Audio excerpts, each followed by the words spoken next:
지난주부터 선하고 아름다운 하나님과의 만남 시리즈를 시작하였습니다. 오늘은 우리가 함께 정죄치 않으시는 하나님을 만나기를 소원합니다. 사랑하는 성도 여러분, 하나님께서는 예수 안에 있는 그의 자녀를 절대로 정죄하지 않으십니다. 로마서 8장 1절 말씀을 보면, 그러므로 이제 그리스도 예수 안에 있는 자에게는 결코 정죄함이 없다라고 선포하고 있습니다. 여러분, 이것은 복음입니다.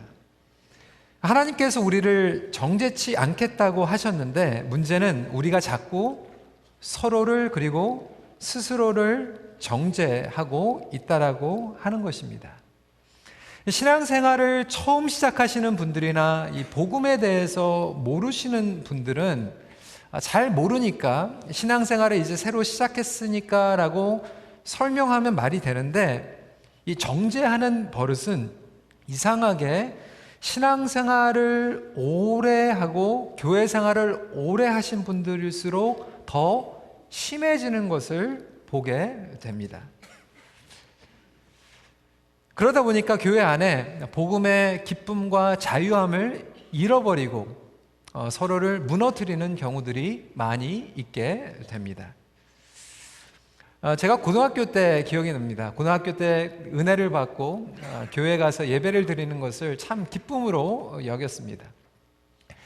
이제 그 당시에 1980년도 그 후반기 그리고 90년도에 제가 고등학교를 다니면서 그 머리 스타일, 그 헤어스타일이 그 유행하는 헤어스타일이 있었는데, 그게 뭐냐면 그 보우컷이라고 하는 그런 이름이었어요. 이 대접 같은 거를 위에다 이렇게 딱 올려놓고 여기 밑에를 이렇게 아주 짧게 자른 다음에 여기 위에는 이제 남아있는 것을 이렇게 젤이나 무스로 해가지고 이렇게 올백으로 이렇게 쫙 넘기는 그런 헤어스타일이 유행했습니다. 제 친구들이 이제 그 헤어스타일을 하니까 저도 좀 하고 싶었습니다. 그래서 머리를 그렇게 바꾸고 친구들이 제이슨 you look so cool, 멋있다고 막 이렇게 얘기를 하면서 집에 왔어요. 어머니가 집에 계시는데, 어머님 제 헤어스타일이 어떤 것 같아요? 그러니까 저희 어머니께서 괜찮은 것 같아, 그렇게 말씀을 하셨습니다. 문제는 그 돌아오는 그 주일이 연암 예배였습니다. 본당에서 어른들과 이제 예배를 드리는데, 성가대에서, 저희 어머니 성가대에 계셨거든요. 성가대에서 그냥 찬양만 하면 되는데 왜 이렇게 남의 집 자식 머리 스타일을 이렇게 보고 시험에 걸리셨는지 계속 예배를 드리면서 얘기를 하셨나 봐요. 집사님 아들은 왜 머리 스타일이 그러냐고. 그래가지고 저희 어머님이 예배가 마치고 나서 굉장히 마음이 상하셨어요. 그래서 저한테 집에 오셔가지고 당장 헤어스타일 다시 바꾸라고 이렇게 얘기를 하셨습니다. 제가 그때 상처를 받았어요. 아니, 별거 아닌 것 같고, 그리고 또 저희 어머니도 좋다고 그랬는데 왜 교회 갔다가 와가지고 그 얘기를 듣고 나서 저한테 그렇게 말씀을 하실까? 그게 저한테는 또 마음에 또 상처가 되었고, 사실상 우리가 교회 안에서 그런 이야기들을 우리 자녀들한테 할 때, 우리 자녀들이 그런 것들을 듣고 자라면서 나중에 대학교에 가고 또 성인이 되면 그런 얘기를 많이 하죠. I don't want to go to Korean church. 한국 교회 가면 너무 그런 비판과 정죄의 이야기를 많이 듣는다라고 이야기를 하게 됩니다. 그래서 간단한 헤어스타일과 같은 거지만 우리가 교회 생활을 하면서 때로는 어떻게 예배를 드리는가, 어떠한 복장을 가졌는가, 무엇을 하고 무엇을 하지 않는 것을 가지고 사람들을 비판하고 정죄할 때가 많이 있습니다. 이것은 한국 교회에서 금해져 있는 예화입니다. 하지만 여러분과 함께 나누길 원합니다. 19세기에 아주 유명한 전도자였던 D.L. 무디 목사님이 19세기에 아주 유명했던 그 설교의 대가였던 찰스 스펄전 목사님을 만나기를 원했습니다. 이 찰스 스펄전 목사님은 영국에서 설교 사역을 하고 계셨는데, 미국에서 정말 힘들게 D.L. 무디 목사님이 이 찰스 스펄전 목사님을 만나러 간 거예요. 만나러 갔는데 이 D.L. 무디 목사님이 시험에 걸리게 됩니다. 왜 시험에 걸렸냐면, 아니 당신이 그렇게 유명한 설교자이고 존경받는 목사님인데 한 가지 걸린 게, 이 찰스 스펄전 목사님이 이 파이프를 통해서 스모킹을 하셨거든요. 영국이나 독일에 있는 신학자들은 사실상은 그런 경우들이 있게 되죠. D.L. 무디 목사님이 시험에 걸린 거예요. 어떻게 목사님이 스모킹을 할 수가 있을까? 찰스 스퍼전 목사님이 D.L. 무디 목사님을 보면서 이렇게 얘기를 했다고 합니다. 당신은 목사인데 어떻게 비만이 될 수가 있습니까? 이렇게 얘기를 했다고 합니다. 각자 자기가 생각하고 있는 것은 기준으로 삼지 않고 다른 사람들을 본인의 그 정죄와 또 비판과 나름대로 가지고 있는 종교적인, 율법적인, 도덕적인 잣대를 가지고 정죄하며 비판하기가 쉽다라고 하는 것입니다. 찰스 스퍼전 목사님이나 D.L. 무디 목사님에 대한 예화들이 너무나도 많이 있음에도 불구하고 한국 교회에서 이 예화만큼은 금지로 되어 있습니다. 왜냐하면 많은 성도들이 또 이 예화를 듣고 나서 그거 봐, 찰스 스퍼전 목사님도 스모킹을 했으니까 우리도 괜찮은 거야, 이렇게 할까 봐 목사님들이 예화를 안 한다고 들었습니다. 여러분, 왜 우리는 서로를 이렇게 정죄하는 것일까요? 더군다나 교회 생활을 오래 할수록 정죄의식이 더욱 강해지는 이유는 무엇일까요? 이것은 바로 하나님에 대한 오해, 그리고 복음에 대한 오해 때문에 그렇습니다. 우리는 하나님을 생각할 때 하나님은 늘 정죄하시고, 그리고 우리에게 점수를 매기시고, 그리고 까다로운 하나님으로 인식하고 있다라고 하는 것입니다. 그렇기 때문에 우리가 하나님에 대한 이 오해를 가지고 서로를 왜곡시키고 정죄하며 비판하며 살아가고 있다라고 하는 것입니다. 첫 번째로 우리가 기억해야 되는 것은 하나님의 심판은 비판과 정죄가 아니라고 하는 것입니다. 성도 여러분, 하나님의 심판을 비판과 정죄로 왜곡하지 마십시오. 하나님은 공의로우신 분이십니다. 거룩하신 분이십니다.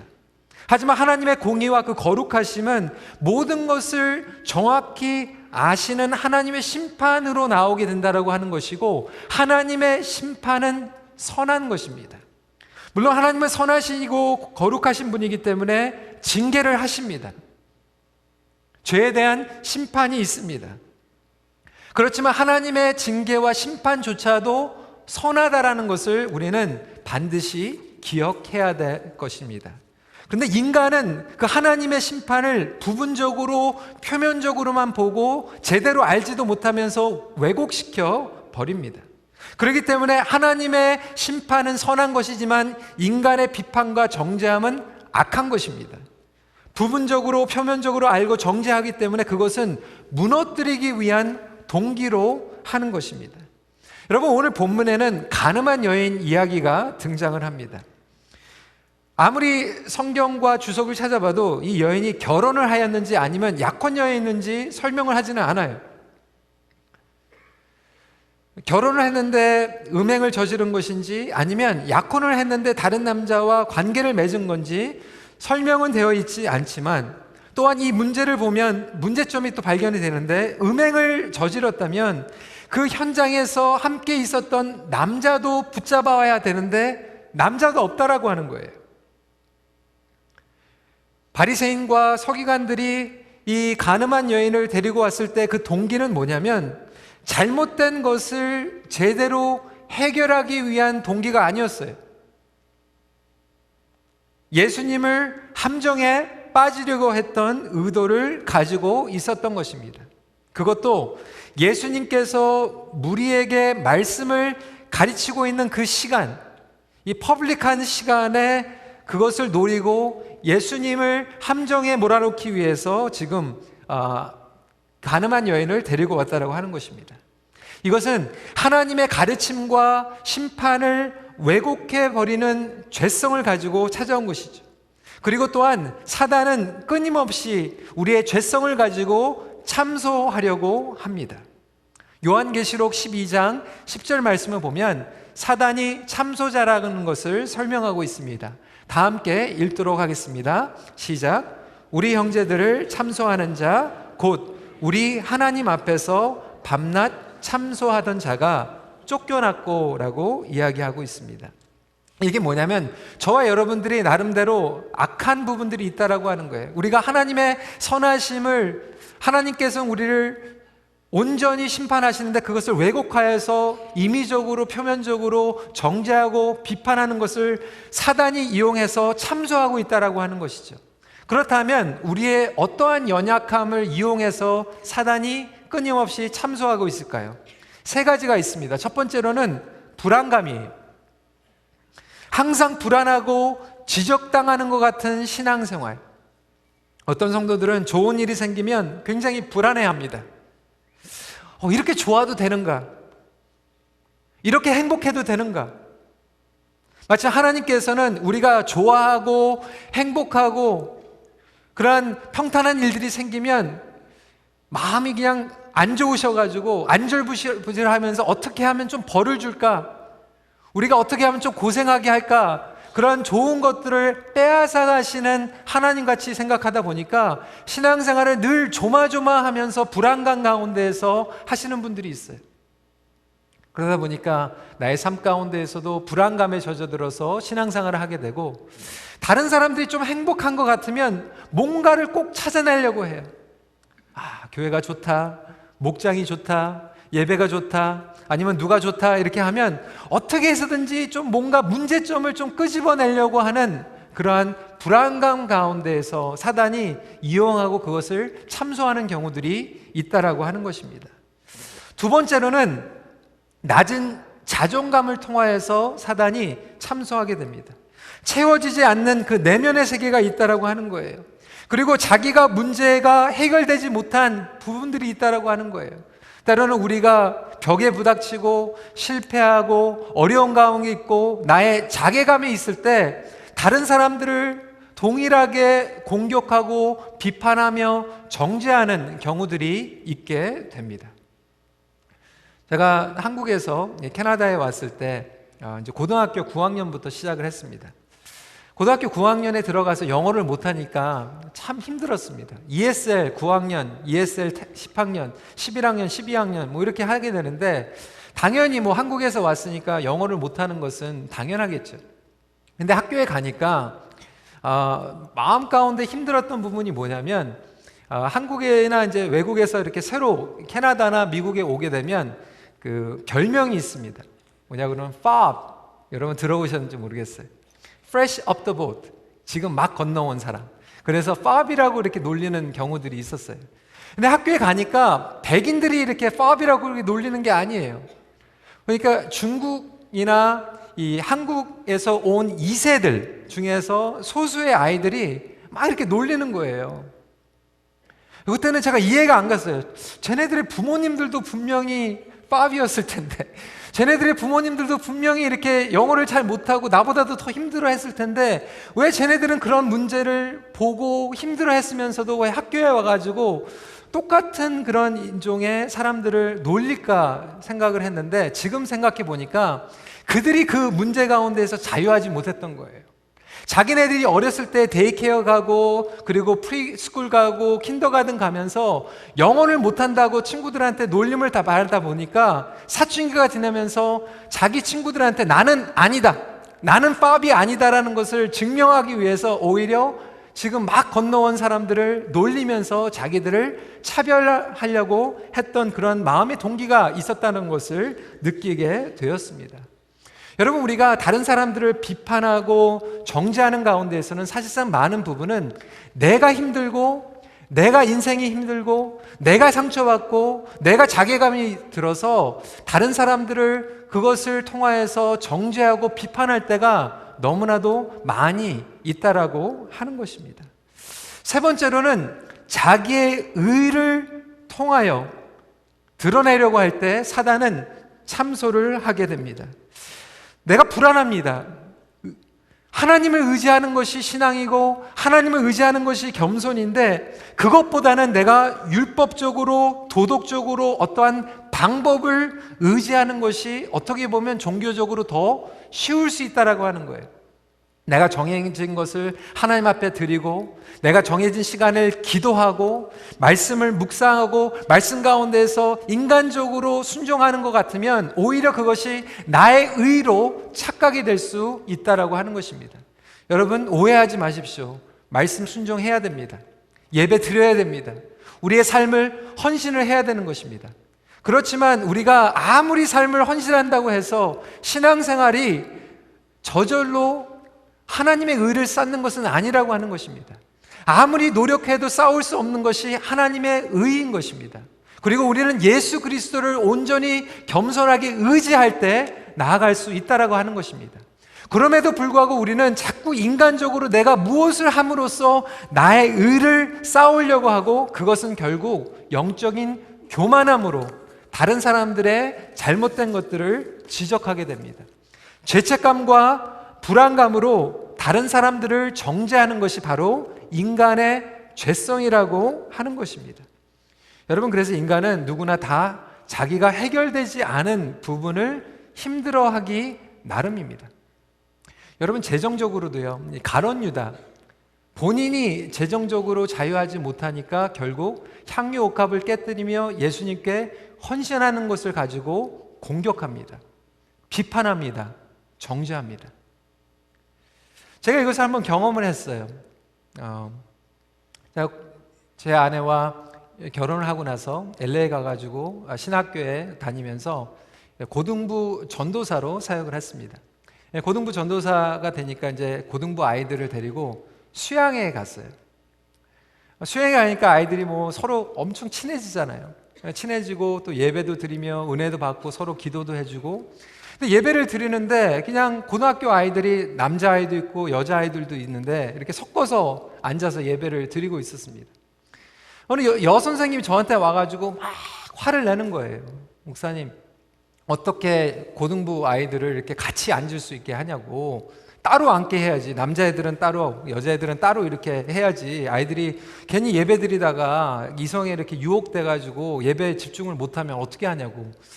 아니, 학교에 가가지고 남자 여자 이렇게 섞어서 앉고, 여태까지 교회 주일날도 이렇게 섞어서 앉았는데 뭐 수양회 와가지고 굳이 남자는 또 이쪽에 앉고 여자는 또 이렇게 앉고 그럴 필요가 있겠냐고. 상관없다고, 그냥 예배 드리자고 제가 그렇게 했어요. 근데 이 여자 선생님이 너무나도 힘들어하는 거예요.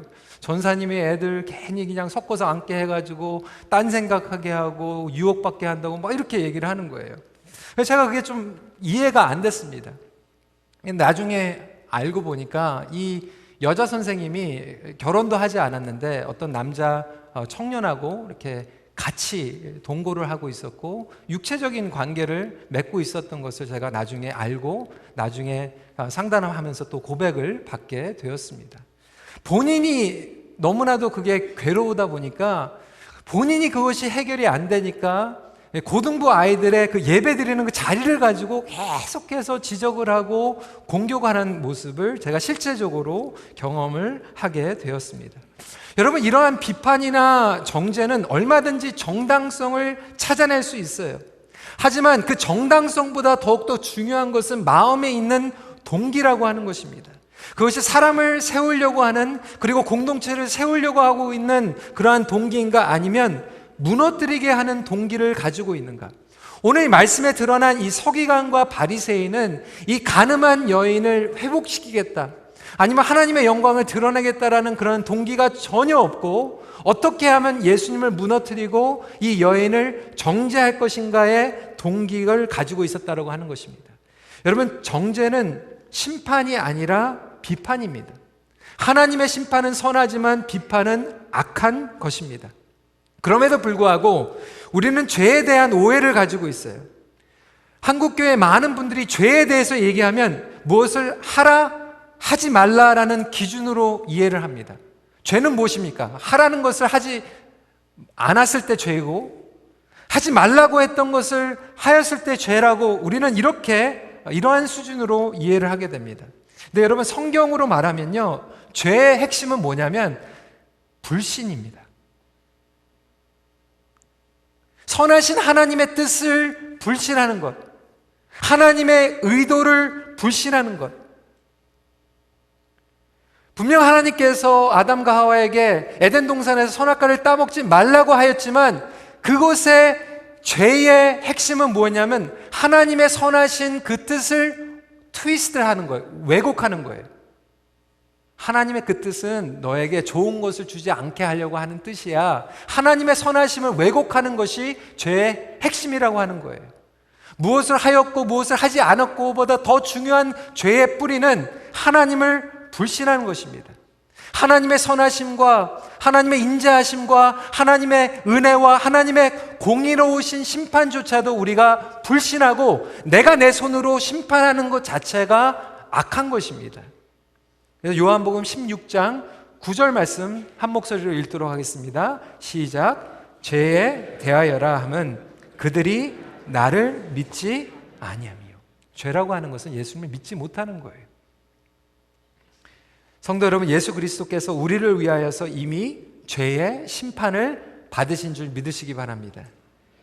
그것을 믿지 못하는 죄가 가장 심각한 죄예요.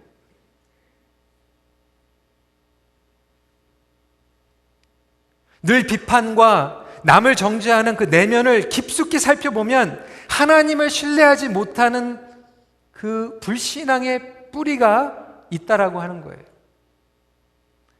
그러다 보니까 우리 인간의 죄의 가장 큰 죄는 뭐냐면 무상숭배인데 하나님을 내가 임의대로 만들어버리는 거예요.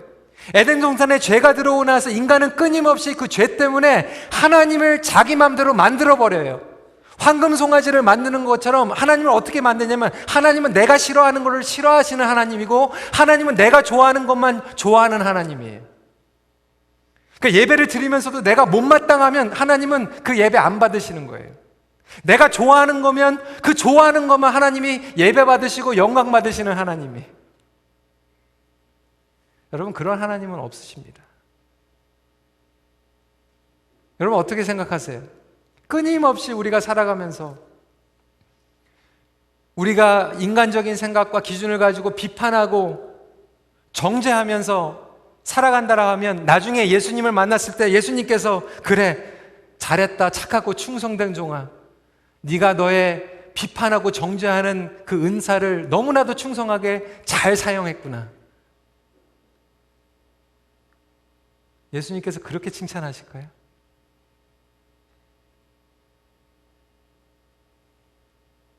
그렇다면 우리 예수님께서는 이 가늠한 여인의 문제를 어떻게 해결하십니까? 두 번째 포인트입니다. 하나님은 죄를 정죄하시는 분이 아니라 해결하시는 분이십니다. 하나님의 심판은 십자가에서 이미 완벽하게 이루어졌습니다. 예수님께서는 이 간음한 여인의 죄를 정죄치 않으시고 해결해 주십니다. 그러면 어떤 분들은 그러면 이제 마음대로 죄를 져도 되는 겁니까? 이 간음한 여인도 프리스타일로 이제 아무렇게나 음행해도 되는 겁니까? 그러면 이단의 가르침이죠. 구원파가 그래서 잘못된 거죠. 여러분, 죄를 정죄치 않는다는 것과 죄를 허용하는 것은 다른 거예요. 하나님은 거룩하신 하나님이시고 죄를 허용하시는 분이 아니세요. 이것도 또 다른 하나님의 오해가 될 수 있다고 하는 것이죠. 마음대로 프리스타일로 살아가는 삶. 하나님은 죄에 대하여 아무 상관 안 하시는 분? 여러분, 이런 하나님은 죄에 대하여서 아무런 능력이 없는 하나님이 될 수도 있습니다. 그래서 리처드 위버는 이렇게 얘기했습니다. 진노하시지 않는 하나님이 죄 없는 인간을 십자가 없는 그리스도의 사역을 통해 심판 없는 왕국에 들어가게 하시는 것이다. 그리고 이러한 복음은 잘못된 복음이다. 이러한 신앙은 잘못된 신앙이다. 하나님은 죄를 싫어하십니다. 선하신 하나님께서 그 죄를 심판하셨죠. 예수 그리스도의 십자가를 통하여서. 그렇다면 예수님께서는 이 간음한 여인을 정죄치 않고 어떻게 해결해 주십니까? 그냥 눈 감고 그냥 아웅하는 식으로 그냥 내가 모른 척 해줄게, 그냥 가, 그냥 편하게 살아, 그렇게 죄를 허용하신 것이 아니라 예수님께서는 이 여인의 정죄까지도 본인이 짊어지셨다라고 하는 것입니다. 그것이 바로 십자가의 용서이고 은혜이고 복음의 능력인 줄 믿으시기 바랍니다. 그래서 예수님께서는 십자가에서 본인이 죄의 문제를 해결해 주셨다라고 하는 것입니다. 죄의 심판을 이루셨어요.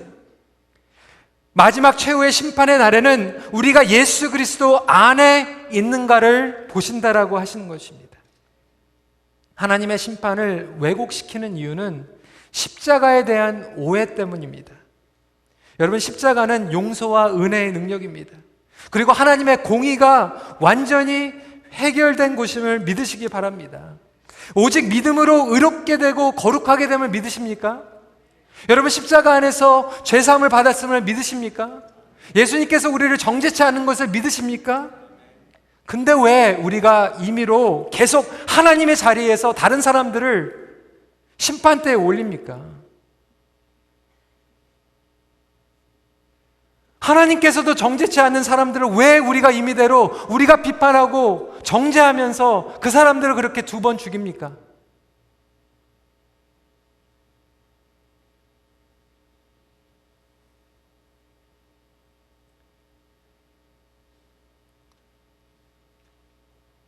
예수님께서는 이 가늠한 여인 다가가십니다. 그리고 이 여인의 존재성을 존중해 주시고 회복시켜 주십니다. 10절 말씀 같이 읽도록 하겠습니다. 시작. 여자여, 너를 고발하던 그들이 어디 있느냐? 너를 정죄한 자가 없느냐? 여러분, 한번 생각을 해보세요. 여러분, 그 현장에 여러분이 붙잡혀가지고 예수님 앞에 서 있는데 예수님께서 뚜벅뚜벅 걸어오시면서 여러분들에게 뭐라고 말씀하실 것 같아요?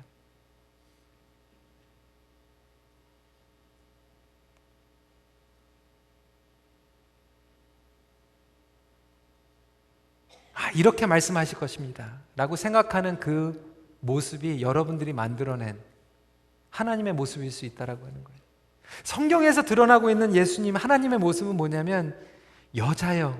여러분, 이 여자여라고 하는 것은 예수님께서 가나 혼인잔치에서 어머니를 호칭했을 때 얘기하는 존중하는 호칭이라고 하는 거예요. 예수님께서는 이 가늠한 여인의 죄는 싫어하셨어요. 죄는 미워하셨어요. 그 죄에 대한 죄값과 정죄는 십자가까지 가져가셔서 본인이 해결하셨어요. 하지만 이 여자만큼은 존중해 주십니다. 이것이 바로 하나님의 마음이에요. 하나님께서는 여러분들의 죄를 해결해 주시고 여러분들을 사랑해 주십니다. 여러분을 존중해 주십니다. 여러분, 인터넷이나 댓글이나 페이스북이나 요즘 비판하고 이렇게 정죄하시는 분들의 이야기를 보면 하나님 이름으로 성경 말씀을 들여대면서 막 비판하고 정죄하는데, 물론 죄에 대해서는 우리가 죄는 죄라고 얘기해야 되겠지만 그 내용들을 보면요, 정말 그 공격하는 사람에 대한 존재성에 대한 리스펙트가 전혀 없어요.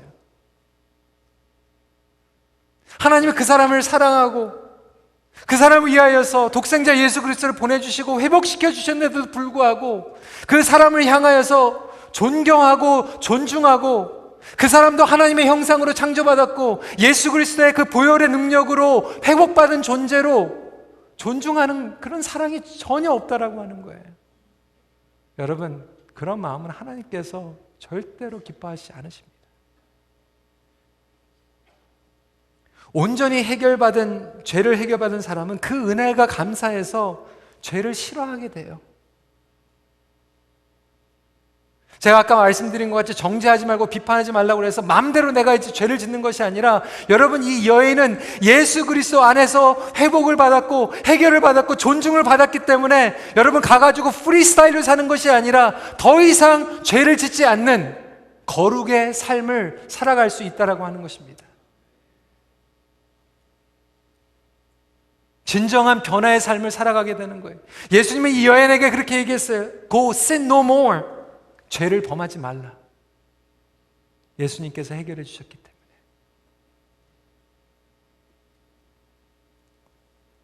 사랑하는 성도 여러분, 여러분에게는 다른 사람들을 존중하는 그러한 리스펙트가 있습니까? 여러분 자신을 사랑하는 그러한 존중이 있습니까?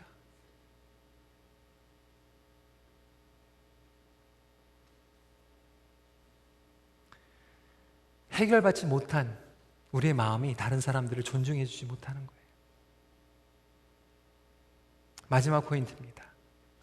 하나님께서는 우리로 하여금 자기 점검을 원하세요. 아직도 정죄감에서 벗어나지 못하고 있는 이들에게 주시는 예수님의 대답은 무엇입니까? 예수님께서는 땅에다가 무엇을 쓰세요. 그것이 무엇인지는 기록이 안 되어 있어요. 하지만 바리새인들과 서기관들을 포함해서 사람들에게 이렇게 말씀하십니다. 7절 말씀이 너희 중에 죄 없는 자가 먼저 돌로 치라 하시고, 그리고 나서 다시 예수님께서 땅에다 뭐를 쓰세요. 신학자들은 그것이 무엇인지 모르지만 예수님께서 구약에 있는 말씀, 율법에 있는 것들을 쓰셨을 것이다 라고 이야기하고 있습니다. 서기관들은 지식을 가지고 공격을 했어요. 비판하고 정죄했어요. 바리새인은 자기의 종교적인 확신과 신념을 가지고 정죄했습니다. 예수님께서는 하나님의 말씀을 쓰시면서 그래, 말씀으로 할까? 말씀으로 해보자. 그런데 말씀에 비춰봤을 때 너희 중에 죄 없는 자가 먼저 돌로 쳐라. 이 말씀은 신명기 17장 7절을 기초로 하신 말씀이었습니다. 신명기 17장 7절 말씀 같이 읽도록 하겠습니다. 시작. 이런 자를 죽이기 위하여는 증인이 먼저 그에게 손을 댄 후에 뭇 백성이 손을 댈지니라. 너는 이와 같이 하여 너희 중에서 악을 제할지니라. 그래? 말씀대로 하자. 먼저 본 사람이 돌을 던져라. 확실히 본 사람이 돌을 던져라. 확실히 증거를 가진 사람이 돌을 던져라. 들어보니까 본 사람이 없는 거예요. 그냥 듣고 들어서 돌을 든 거예요. 아니, 예수님은 한 발자국 더 나아가서 너희 중에서 죄 없는 자가 돌을 던지라고 말씀하고 계세요.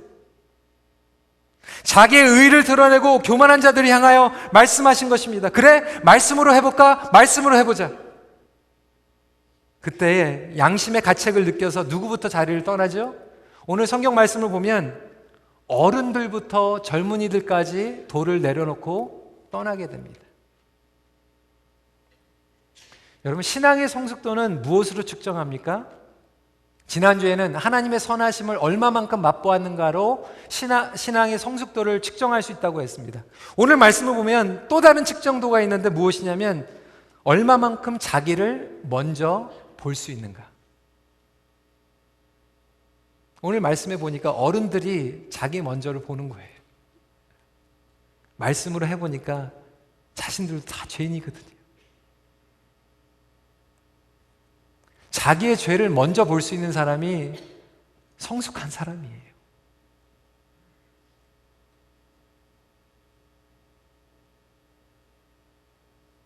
아니, 그래도 그렇죠. 좀 교회에서 좀 시험에 걸리고 있으면은 다 포기해야 되는 거 아닙니까? 물론 신앙의 성숙 경험한 분들은 다른 사람들을 위해서, 연약한 사람들을 위해서 포기하는 부분들이 있습니다. 양보해야 될 것, 끊어야 될 것, 끊어야 되고 양보해야 됩니다. 그것이 복음과 상관이 없고 구원과 상관이 없을지라도 다른 사람들을 위해서 사랑하는 마음으로 절제할 수 있어야 됩니다. 그 문제는 교회 안에 신앙생활을 그렇게 오랫동안 했으면서 전문적으로 시험에 걸리는 분들이 있어요. 이거는 이래서 시험 걸리고 저거는 저래서 시험 걸리고 왜 이렇게 복잡하고 까다로운 게 많은지. 이런 말씀을 하시는 분들은 어떻게 보면 새신자들이 아니에요. 신앙생활 나름대로 오래 했다라고 하는 분들이 우리 마음 가운데 그런 정죄와 비판의식이 많이 있다라고 하는 것입니다. 그래서 예수님께서는 우리에게 주신 말씀이 말씀을 통해서 자기 점검을 해라. 여러분 마음 가운데에서 다른 사람들을 봤을 때 끊임없이, 아니 나 자신을 향해서 바라봤을 때 끊임없이 이러한 비판과 정죄의식이 있다라고 하면 여러분 자기 점검을 하십시오. 어떻게 자기 점검을 해야 됩니까? 두 가지입니다. 첫 번째로는 믿음 점검을 원하십니다. 고린도후서 13장 5절 말씀입니다. 같이 읽도록 하겠습니다. 시작. 너희는 믿음 안에 있는가? 너희 자신을 시험하고 너희 자신을 확증하라. 예수 그리스도께서 너희 안에 계신 줄을 너희가 스스로 알지 못하느냐? 그렇지 않으면 너희는 버림받은 자니라. 나에게는 정말 믿음의 확신이 있는가? 십자가에서 구속하신 예수 그리스도 인하여서 죄사함을 받았다라면 그 죄사함에 대한 자유가 나에게 있는가? 그 은혜의 능력과 용서의 능력이 내 안에서 지금도 경험되고 있는가? 자기 점검을 해볼 필요가 있다라고 하는 거예요. 복음에 대한 오해를 하기 때문에 결국 은혜가 결핍될 수밖에 없어요. 제가 개인적으로 존경하는 우리 한국의 박영선 목사님께서 이런 말씀을 하셨습니다. 하나님에 대한 오해는 우리의 신앙생활 전체를 잘못된 곳으로 몰고 가게 마련이다. 주님을 향한 온갖 열심에도 불구하고 우리의 삶에서 또 영혼의 깊은 곳에서 기쁨을 맛본 것이 언제인가? 기쁜 소식에 초대받았음에도 우리는 기쁨 없는 신앙생활을 지속해 간다. 왜 그렇게 되었을까? 그것은 오해 때문이다. 여러분, 신앙생활 하는데 왜 이렇게 기쁨이 없어요? 우리가 신앙생활을 오해하면서 하기 때문에. 다른 사람들 때문에 계속 기분 안 좋고 이렇게 걸리는 게 많고 잘못된 게 많고 그래서 기쁨이 없다라고 하면 그것은 여러분 믿음의 점검을 해야 될 필요가 있다라고 하는 거예요. 죄책감도 마찬가지. 과연 나는 십자가의 죄사함과 그 능력을 믿고 있는가? 두 번째로 하나님께서는 우리에게 마음 점검을 원하십니다. 조나단 에드워드의 책 점검이라고 하는 책을 보면 이 마음에 대한 이야기를 하고 있습니다. 한번 들어보시기 바랍니다. 누군가의 그릇된 행동을 보면 자기도 그와 똑같은 잘못을 저지르진 않을지 살필 수 있습니다. 하지만 이렇게 생각하는 사람은 그리 많지 않습니다.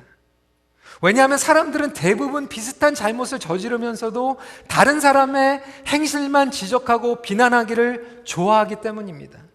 교만한 사람이 누군가의 교만을 꼬집으며 꾸짖고 부정직한 사람이 다른 사람에게 속았다고 주장하는 경우가 비일비재합니다. 타인의 죄는 몹시 가증스러워 보이고 타인의 교만은 밉살스럽게 느껴지는 법입니다. 사람들은 자기 잘못을 발견할 때는 무시하며 숨기려고 하지만 다른 사람의 악한 행위를 보면 당당하게 지적하기 일쑤입니다. 남들에게서 보기 흉한 결함은 잘도 찾아내면서 자기 안에서 똑같은 죄가 발견되면 이를 정당화하면서 스스로를 속입니다. 여러분은 어떠세요? 우리 목회자들도 마찬가지예요. 때로는 우리가 하나님의 말씀, 공의로운 하나님, 거룩하신 하나님 설교하면서 그 심판을 왜곡시켜가지고 때로는 말씀을 이용해서 성도들을 정죄하고 있지는 않는지, 특히 한국 교회 안에서는 이러한 비판과 정죄의 영이 흐르고 있지는 않는지. 그래서 한국 목사님들한테는 11계명이 있대요. 여러분 10계명까지는 아시겠죠? 모르시는 분은 성경 보시면 돼. 11계명 목회자들한테만 있대요. 10계명을 어겼을 때 성도들한테 들키지 말라.